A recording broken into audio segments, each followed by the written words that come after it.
40 segundos. Un gusto saludarlos en este día lunes, que arranca con otro problema para el gobierno en forma ahora de paro arrocero.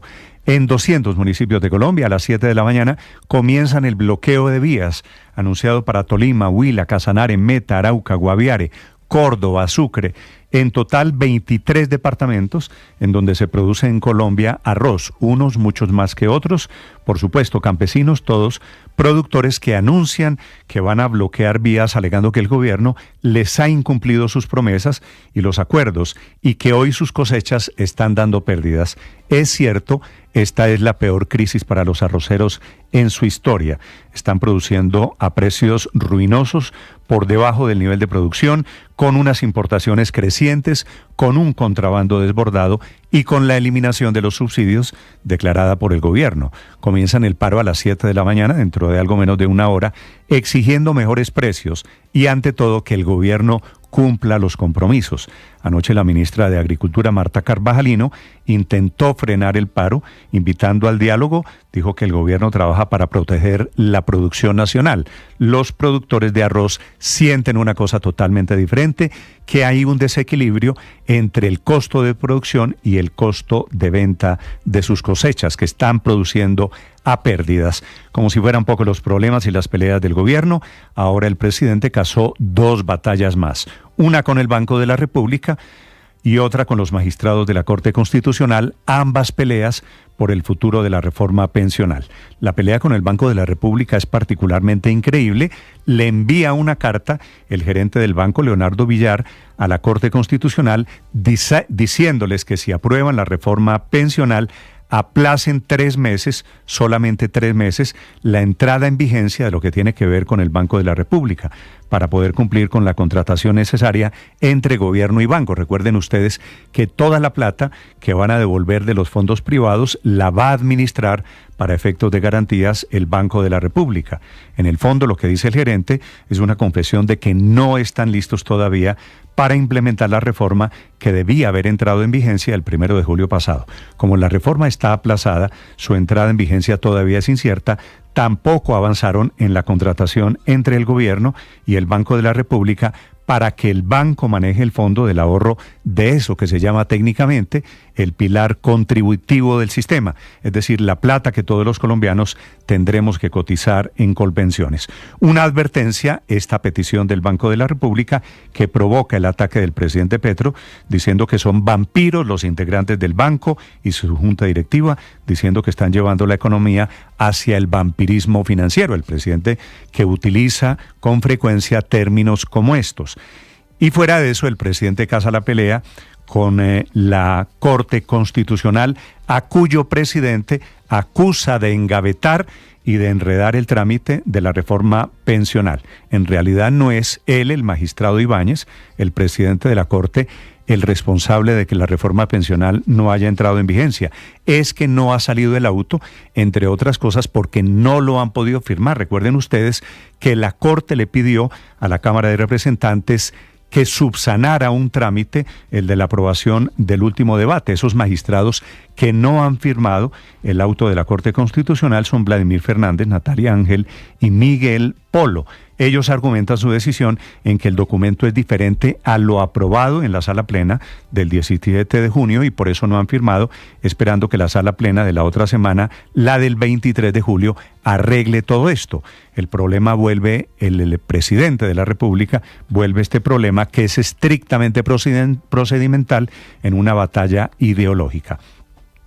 Queda la pregunta de si lo que hizo el gobierno, citando a las sesiones extras en la Cámara de Representantes para corregir la reforma pensional, subsanó o no los vicios de trámite, porque ese auto con la decisión de la Corte sobre la reforma pensional, repito, no ha sido emitido. Las 6 de la mañana, 5 minutos, vamos a hablar esta mañana de política. Terminó anoche tarde el foro del expresidente Álvaro Uribe, intentando crear una coalición para las elecciones presidenciales del 2026.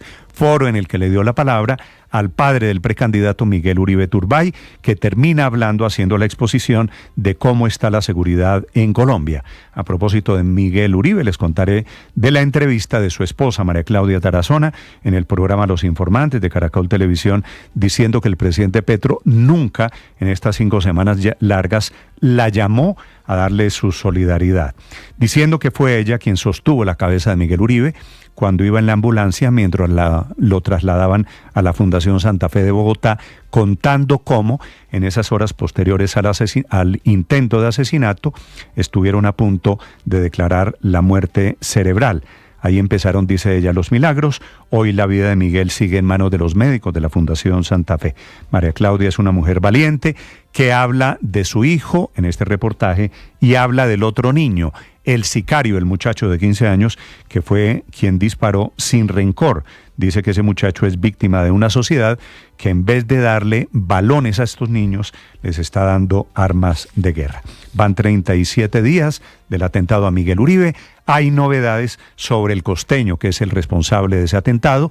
Fue imputado este fin de semana por otro crimen, el de un mexicano ocurrido en junio del año pasado, en Medellín, delito por el que él también se declaró inocente. Este costeño que fue el organizador y tiene las claves para descifrar quién está detrás del atentado contra Miguel Uribe, un hombre reconocido en el mundo de la criminalidad. En segundos también novedades sobre la pelea que hay en el pacto histórico en medio de críticas y denuncias de Gustavo Bolívar por el uso y el pago de influencers en redes sociales. Esos que le eran tan afectos, que él tanto consentía, que tanto se consentían mutuamente, ahora están en plan de pelea con Gustavo Bolívar.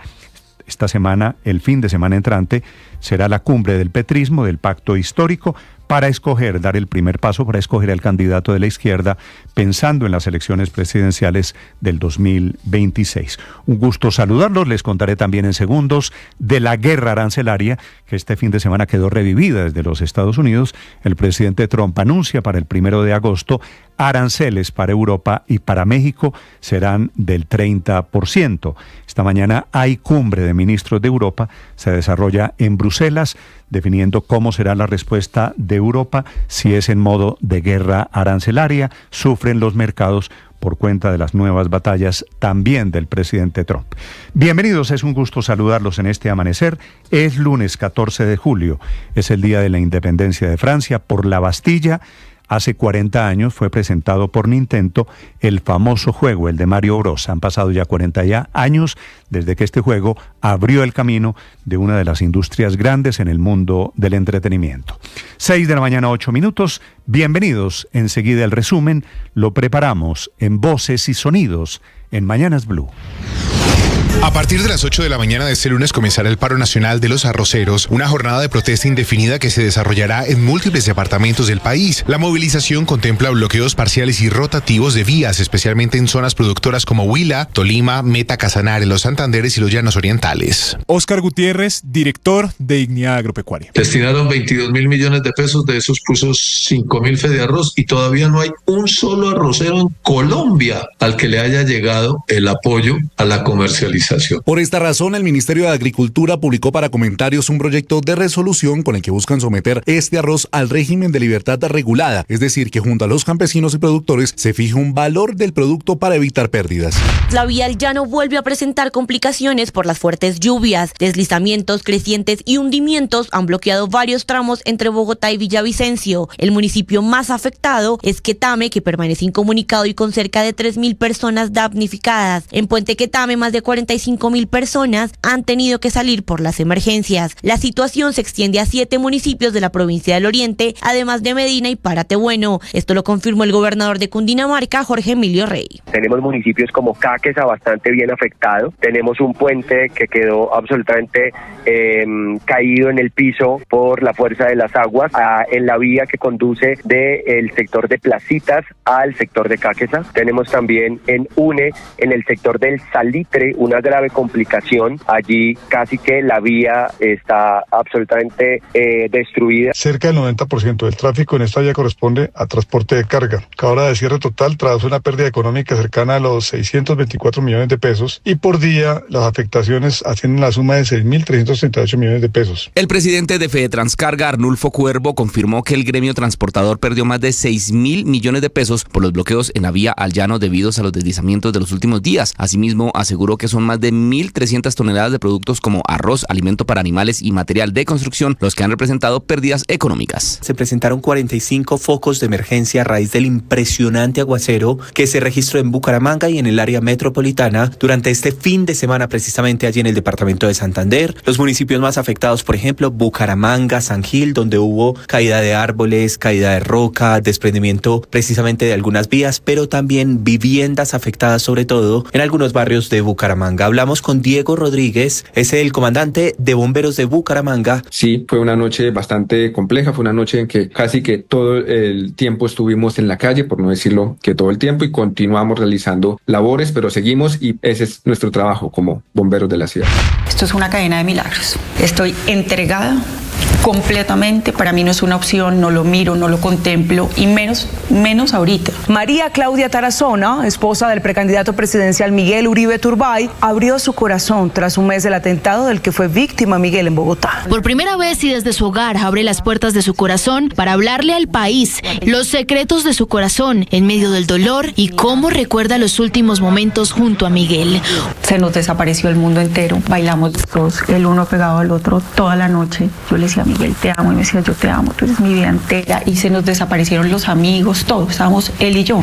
Pues tras haber sido imputado por la Fiscalía, un juez de control de garantías impuso una nueva medida de aseguramiento contra Elder José Arteaga Hernández, alias El Costeño, quien además del proceso judicial que afronta por el atentado contra el senador Miguel Uribe Turbay, está involucrado en el homicidio de un extranjero en la ciudad de Medellín. Previa a la nueva medida de aseguramiento, El Costeño no aceptó los cargos imputados. Teniendo en cuenta lo que usted me acaba de responder, ahora dígame si desea o no aceptar los cargos de fabricación, tráfico y porte de armas de fuego o municiones y homicidio agravado. No acepto, señorita. Yo hablé del magistrado Ibáñez y no quiero dejar ahí una cosa mal hecha, sino a tratar de hundir el proyecto aprobado como ley de reforma pensional, sobre la base de que al subsanar, que ya lo hicimos, no quedó bien subsanado. Y entonces quieren que se queme unos días para que el magistrado último que se eligió se posesione intentando inhabilitarlo. Nuevamente el presidente Gustavo Petro tiene roces con las instituciones del país. Esta vez la pelea es contra el magistrado Jorge Enrique Ibáñez, presidente de la Corte Constitucional, a la que de cierto modo lo responsabilizó sobre algún intento de impedir la aprobación de la reforma pensional. Por estas mismas declaraciones, el magistrado Ibáñez, a través de un comunicado, desmintió que existiera una estrategia o plan para tumbarlo, puesto que a la fecha no se firmó el auto que ordena la subsanación y que además esto se haría el 23 de julio. Pero por esto mismo el Banco de la República le pidió a la Corte Constitucional que aplace la entrada en funcionamiento del nuevo sistema pensional por lo menos en 3 meses, que según el gerente del Banco de la República, Leonardo Villar, el gobierno se demoró demasiado en reglamentar la reforma pensional y no se alcanzó a firmar el contrato de administración entre el Banco de la República y el Ministerio de Hacienda antes de que saliera la decisión de la Corte. El registrador nacional Hernán Penagos aseguró que las elecciones del 2026 se van a realizar en la fecha prevista y descartó cualquier aplazamiento. Claro que está descartada cualquier posibilidad de aplazar las elecciones tanto de Congreso como de presidencia. Primero, porque la Constitución Nacional establece de manera muy precisa que en Colombia debe elegirse Congreso y presidente cada 4 años, y en segundo porque está todo dispuesto para llevarlas a cabo. Estamos trabajando con la fuerza pública para asegurar aquellos lugares donde tenemos más dificultades en materia de orden público que toda la ciudadanía conoce. El expresidente Álvaro Uribe lideró un foro virtual de más de 4 horas en la que reunió a unos 20 precandidatos de centro y derecha con miras a las elecciones presidenciales del 2026. Luis Alberto Moreno, una de las personas que habló allí en este foro, exdirector del BID, sugirió acudir al Fondo Monetario Internacional y potenciar sectores como la agroindustria y las energías renovables para atraer inversión. Venimos de 3 años de una reducción enorme de inversión por parte del sector privado y del sector público. Entonces, ¿dónde están esas oportunidades? Y desde ya a dónde hay que enfocar toda esa fuerza para crear el entorno que permita que el sector privado avance de una manera y recupere un terreno perdido. El Partido Liberal solicitó que la Fiscalía abra una investigación formal contra el ministro de Salud, Guillermo Alfonso Jaramillo, por presunta omisión dolosa en la gestión del sistema de salud, al que señalan de haber desfinanciado de manera sistemática. En las últimas horas fueron revelados nuevos detalles relacionados con la muerte de esta familia bogotana en una habitación de un hotel de San Andrés, los cuales, según los primeros reportes de medicina legal, habrían fallecido por una supuesta intoxicación. James Evelio Totena, comandante del Departamento de Policía de San Andrés. No hay señales de violencia al interior de la habitación. Dentro de las indagaciones preliminares, las entrevistas que se le hicieron a los familiares, estuvieron departiendo todos en compañía, todos consumieron los mismos alimentos, ingirieron un poco de bebidas alcohólicas, pero pues la verdad nada fuera de lo normal. La Unión Europea dijo estar dispuesta a negociar con Estados Unidos tras la amenaza de Donald Trump de aplicar aranceles del 30%. La presidenta de la Comisión Europea, Ursula von der Leyen, criticó el anuncio del mandatario estadounidense, pero aseguró que el bloque busca trabajar en un acuerdo comercial con Washington antes del 1 de agosto. También el mandatario anunció el mismo arancel para México. Ante esto, la presidenta Claudia Sheinbaum invitó a la unidad nacional y afirmó que igualmente entablarán una mesa de negociación del arancel. Que se busca llegar a un acuerdo para que no haya estos aranceles. Entonces lo ponen para el 1 de agosto y nosotros creemos que, por lo que platicaron nuestros compañeros, que vamos a llegar a un acuerdo con el gobierno de los Estados Unidos y que vamos a llegar, por supuesto, a mejores condiciones. Terminó la gran final de la Copa Mundial de Clubes a favor del Chelsea de Inglaterra, que se impuso sobre el Paris Saint-Germain. Sorpresa en el mundo del fútbol, pues cayó el gran favorito, el campeón de la Champions, y que además venía de vencer 4-0 al Madrid y se llevó el título, el campeón de la Conference League, el torneo de menor prestigio en el fútbol europeo. Inició la Liga Betplay 2025 segundo semestre. Entre los resultados más destacados, Independiente Santa Fe, el actual campeón, empató 2-2 con Pereira. América de Cali empató 0-0 con Llaneros y Nacional derrotó 3-1 a Once Caldas en Manizales. Estás escuchando